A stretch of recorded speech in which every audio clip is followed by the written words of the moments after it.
Es una bendición estar aquí ya terminando nuestro cuarto año, compañero, profesor. Es una bendición que podamos hoy compartir la palabra del Señor con ustedes.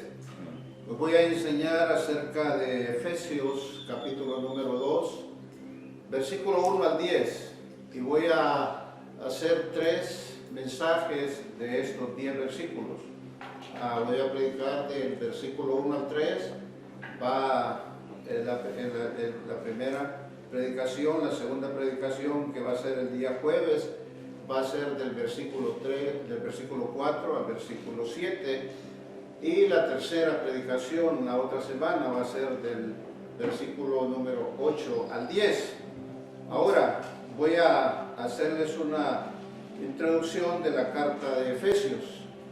Efesios, hermanos, era una ciudad capital de Asia Menor. Entendemos que era una ciudad muy importante, estratégicamente un puerto que había en ese lugar, una ciudad llena de paganismo, de ocultismo, también una ciudad muy religiosa, idólatra y muy materialista. Una ciudad también donde había mucho dinero. Su idolatría era la diosa Diana. De hecho, había una de las 7 maravillas, ahí se encontraban, que era el famoso templo de la diosa Diana, Artemisa, donde también existía un banco donde guardaban los dineros y la gente creía que ahí la diosa Diana protegía los dineros de la gente. También, hermanos, esta carta nos enseña que el autor es el apóstol Pablo. Los años 60, 62, se dice que se escribió esta carta de Éfeso. Y estaba ahí Priscila y Aquila, se cree que ellos comenzaron. Pablo llega y en uno de sus segundo viaje está ahí un tiempo, tercer viaje está como 3 años ahí, después deja enseñando a esta iglesia, pastoreándola, y ahí deja a Timoteo 1 año y medio. Timoteo está en esta iglesia.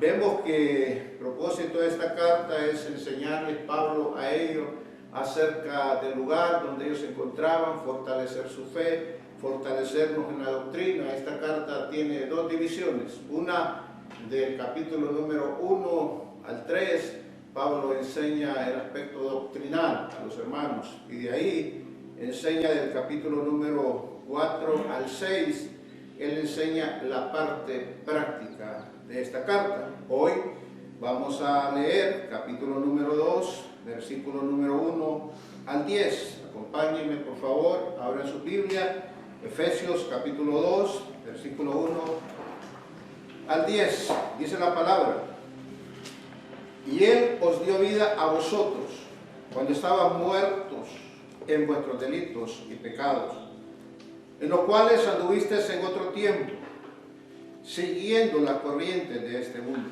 conforme al príncipe de las potestades del aire, el espíritu que ahora opera en los hijos de desobediencia, entre los cuales también todos nosotros vivimos en otro tiempo, en los deseos de nuestra carne, haciendo la voluntad de la carne y de los pensamientos, y éramos por naturaleza hijos de ira, lo mismo que los demás. Pero Dios, que es rico en misericordia, por su gran amor con que nos amó, aun estando nosotros muertos en pecados, nos dio vida juntamente con Cristo. Por gracia sois salvos, y juntamente con Él nos resucitó. Asimismo nos hizo sentar en lugares celestiales con Cristo Jesús, para mostrar en los siglos venideros las abundantes riquezas de su gracia en su bondad para con nosotros en Cristo Jesús. Porque por gracia sois salvos por medio de la fe, y esto no es de vosotros, pues es don de Dios, no por obras para que nadie se gloríe, porque somos hechura suya, creados en Cristo Jesús para buenas obras, las cuales Dios predestinó de antemano para que anduviésemos en ellas. Les decía que en este pasaje Dios nos muestra 3 aspectos de la gracia divina en nosotros. a fin de que Dios sea glorificado por su obra. Repito, en este pasaje Dios nos muestra tres aspectos de la gracia divina en nosotros, a fin de que Dios sea glorificado por su obra. Vamos a ver hoy la primera. La gracia divina es para difuntos o cadáveres espirituales. Ese va a ser el punto mayor y vamos a dividirlo en dos puntos, que tiene que ver el primero con 5 condiciones que el apóstol Pablo nos enseña en el versículo 1 y 2. Y el otro punto vemos en el versículo 3, que nos enseña también acerca de los muertos y nos enseña las características de los hijos desobedientes y de los hijos de ira. Ahora, había un pastor que siempre que llegaba al púlpito llevaba una mochila.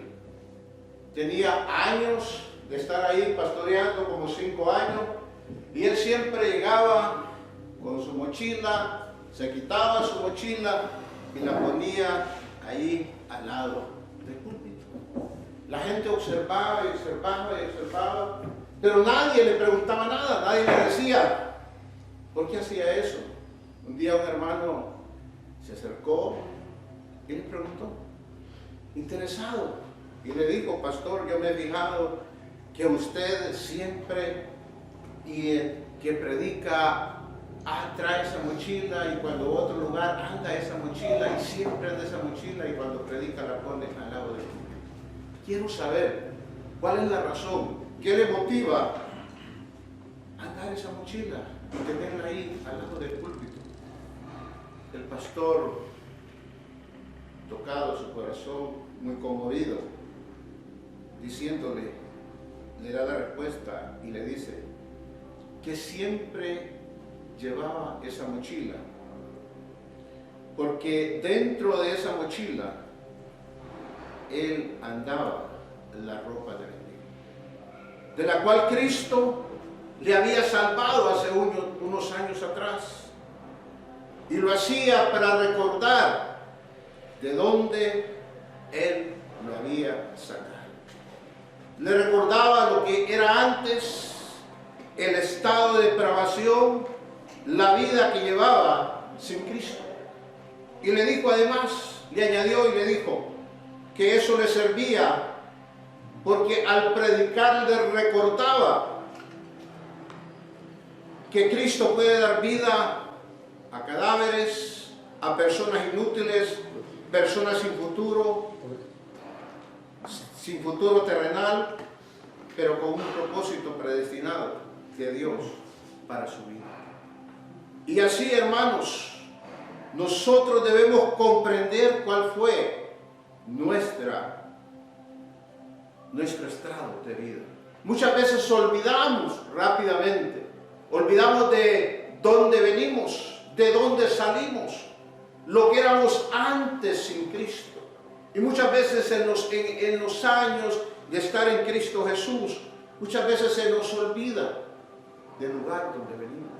Y este pastor en su mochila, por eso él decía, eso me recuerda, y eso debe ser de recordarnos a nosotros esta condición de vida, que necesitamos a Dios para que Él nos salvara por nuestras obras o sacrificios, sino por la pura misericordia de Dios, por su gracia, por su amor para con nosotros, la gracia divina. Todo lo que hace Dios por nosotros, aún sin merecerlo, comprender la manera la cual Cristo nos ha vivificado y toda nuestra condición separada de Él. Yo creo que eso, hermanos, no debíamos de olvidarlo. Y siempre que predicamos y enseñamos y damos testimonio, ¿de dónde venimos? ¿Quién nos rescató? Y le decía, en este pasaje Dios nos muestra 3 aspectos de la gracia divina en nosotros, al fin de que Dios sea glorificado por su obra. Y leíamos, es interesante, cuando vamos al versículo número 1, y vamos a ver aquí la gracia divina es para difuntos espirituales, como un punto mayor. ¿Y qué vamos, hermanos, a aprender? hay cosas interesantes, fíjense, en este pasaje. Primeramente, que está escribiendo a creyentes. Cualquiera diría, es un mensaje evangelístico. Claro que sí también. Pero está hablando con creyentes. Usted va a ver los pronombres aquí, nosotros, vosotros. ¿De quién está hablando? Aquí nadie se puede quedar diciéndole, o como alguien que le dice cuando está predicando, le toca y con el codo las costillas al esposo y le dice, de vos están hablando. Y el esposo le dice, de vos están hablando. Y muchas veces algunos están con una sombrilla en la iglesia diciéndole, te está cayendo a ti. Hermanos, aquí el apóstol habla a judíos y a gentiles, les está recalcando cómo ellos vivían, cuál era el estado antes de ser resucitado con Cristo. Interesante que miremos algunos detalles gramaticales aquí en el versículo número 1. Y dice, y él, conectando el contexto que ve la conexión que el apóstol está haciendo con el versículo número 15 al versículo número 23. Él está haciendo la conexión de lo que él estaba hablando anteriormente, capítulo 1. Y primeramente tenemos que el versículo 17 y 18 nos habla de la oración que el apóstol está haciendo para que les dé sabiduría y entendimiento y que puedan comprender la gracia divina. Les habla que fue por medio, allá en les habla en los versículos 21 en adelante al 23, que fue por medio de la resurrección del Señor Jesucristo. Y llega ahí, dice, y él hace la introducción con el Kai y él, y dice, con esa conjunción. Pero algo interesante para aquellos que estudian la Biblia, que conocen de los idiomas, sabe que él os dio vida, no aparece en el original. El verbo no aparece. Y se dice que se puso ahí para un mejor entendimiento, porque aparece hasta en el versículo número 5, de modo que dice, podíamos leerlo entonces en el original, kai humais ontas necros, diciendo, no aparece. Entonces, teniendo ya como eso, vemos entonces que introduce este párrafo y lo conecta con lo que le he dicho anteriormente. Ahora, este pronombre que aparece ahí nos lleva a entender que se refiere a Cristo, que Cristo es quien nos dio la vida, a nosotros y nadie más. Dio vida, dice. El tiempo de este verbo es muy importante, ya que es un aristo y se refiere, hermanos, a Cristo en un momento determinado, en algo que hizo en el pasado de nuestra vida y ha hecho una obra a los cadáveres y dio vida en un momento determinado, y ahora por su gracia permanecemos vivos. Por eso esta palabra hace énfasis en el vínculo de judíos y gentiles y hablarles acerca de esto. Interesante entonces que nosotros vemos que Él nos dio vida a vosotros. Colosenses capítulo 2 versículo 13, y a vosotros estando muertos en pecados, en la circuncisión de vuestra carne, os dio vida, juntamente con Él, perdonando todos los pecados, hablando acerca de la vida espiritual con Cristo impartida a los creyentes en el momento de su conversión. Entonces tenemos y vemos este pasaje interesante, lo que vemos cómo comienza el versículo número 1. Y ahora vemos entonces ese subpunto también que refuerza que son las 5 condiciones en las que nos encontramos. Y enseña de esas 5 condiciones. Y sigue diciendo el versículo número 1, cuando estabais muertos en vuestros delitos y pecados. ¿Cuál es la primera condición? Hermanos, muertos primeramente en transgresiones. Y la palabra muerto, ¿qué significa? Porque si nosotros vemos en la palabra de Dios, en Génesis capítulo 2:17, le dijo Dios a Adán, si tú comes de ese fruto, morirás. Vemos Génesis 3 que Adán no ha muerto. Vemos Génesis capítulo 5 que dice que Adán murió 930 años. ¿A qué se refería entonces y a qué se refiere muerto? Se refiere, hermanos, a la muerte espiritual.